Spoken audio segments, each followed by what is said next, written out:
In this video, I'll share what we've been up to during our first year of operations and how we think we will achieve free unlimited energy to mine Bitcoin. Now let's get to it. Hey, I'm Roope from Once Mining.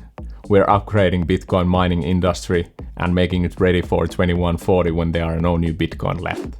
Our first project was a small data center, 60 kilowatts, which we built into this industrial building, which is located next to a small hydroelectricity plant. So we get the electricity with the straight line from the plant to the site, which means that there's no transmission cost involved. And also the electricity power plant is so small, it doesn't have to pay any electricity tax, which kind of like made the deal pretty good for us. Also at the same time, the building we put the data center on has like two other companies using the same building, different spaces of course, and it was formerly heated by electrical radiators, so we now kind of just change the radiators to Bitcoin miners and we get some heat along the way. The reason we ended up doing that project as our first one was that we really wanted to see what kind of differences there are between different kind of hardwares you can use for Bitcoin mining, as we have plans on how to use them to sell heat and to participate on reserve capacity markets. In 2022, we had two main goals. We wanted to build a 0.5 megawatt immersion-cooled data center to understand the heat recovery business in Bitcoin mining and to get the ins and outs of the technology to understand if it can be used the way we are aiming to use it in the future. And also at the same time, we wanted to secure the first location where we can grow our business from current point of having almost nothing to at least to 50 megawatts. And at the site where we are located at the moment, there's 70 megawatt connection already there, and the transformers are sized up to that. But it's possible to even expand from there, but I think it will be good for us for the next few years. Our next project for 2023 is actually something that I'm super enthusiastic about. We will be building a 1 megawatt data center that will participate for the reserve capacity markets and do Bitcoin mining.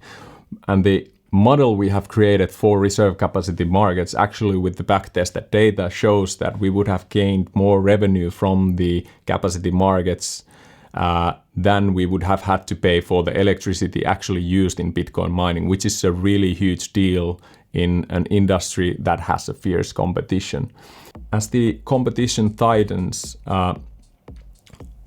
operators with the highest electricity rate will have to shut down their computers if the Bitcoin price drops or the halving occurs. And the remaining ones at the marketplace will kind of like get that part of the market share spread evenly with the remaining participants.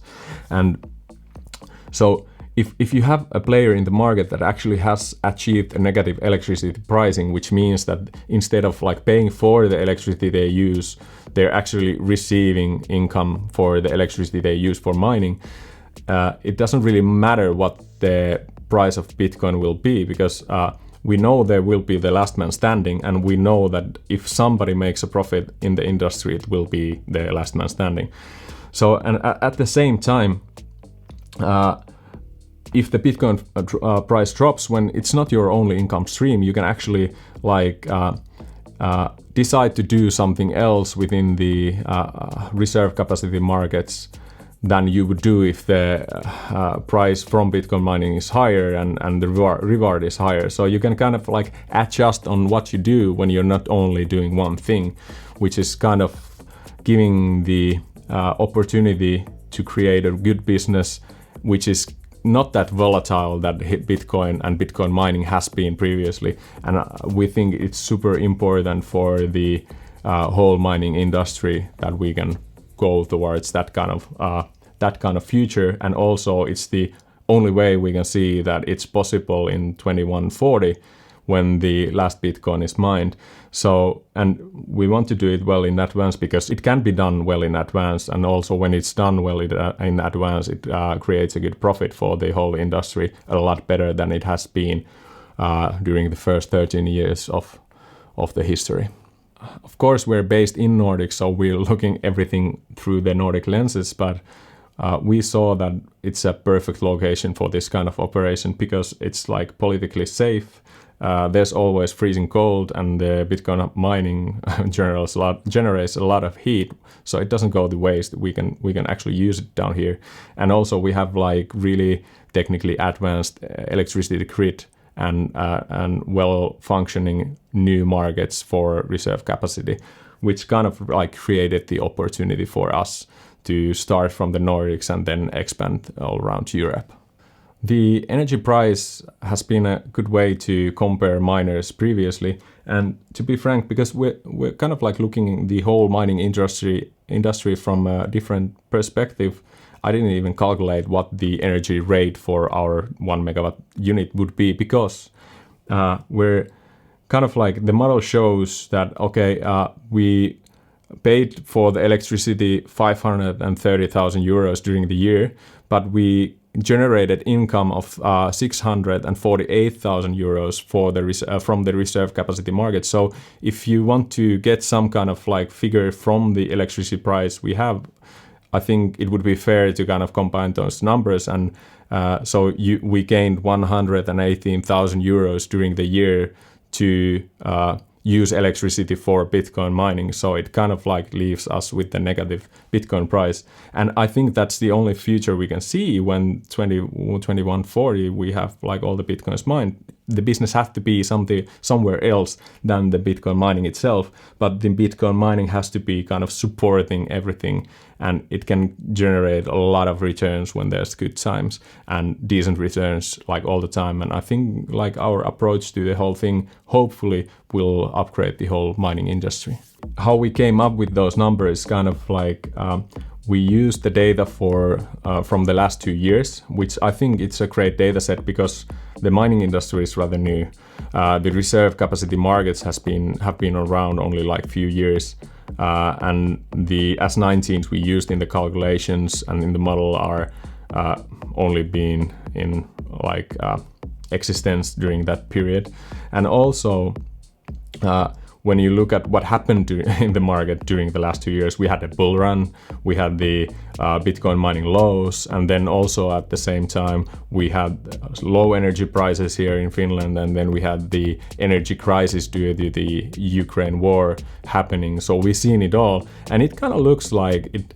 When the electricity prices are high, our model brings more revenue from the reserve capacity markets, and when the electricity price goes lower, the reserve capacity income also reduces, but the Bitcoin mining income is kind of like we make more money from the Bitcoin mining. And when we look at the 8 quarters during the 2 years, we can see actually within all those market situations, our model has brought in a really like flat revenue and flat profits during all these kind of different situations, which is rather great because it's really hard to build a business if your profits are going through the roof and then your like valuations and then you're going to negative and valuations are slashed and everything. So it's better to kind of like have a business that you can kind of like rely on at the same time.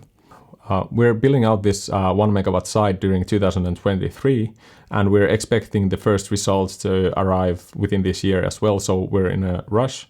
We're currently in a phase that we're looking for investors to fund the project and fund the next part of our growth journey. So if you're interested, please contact us. Would be nice to talk to you, and it's always nice to and pleasure to get to know other Bitcoiners as well. See ya!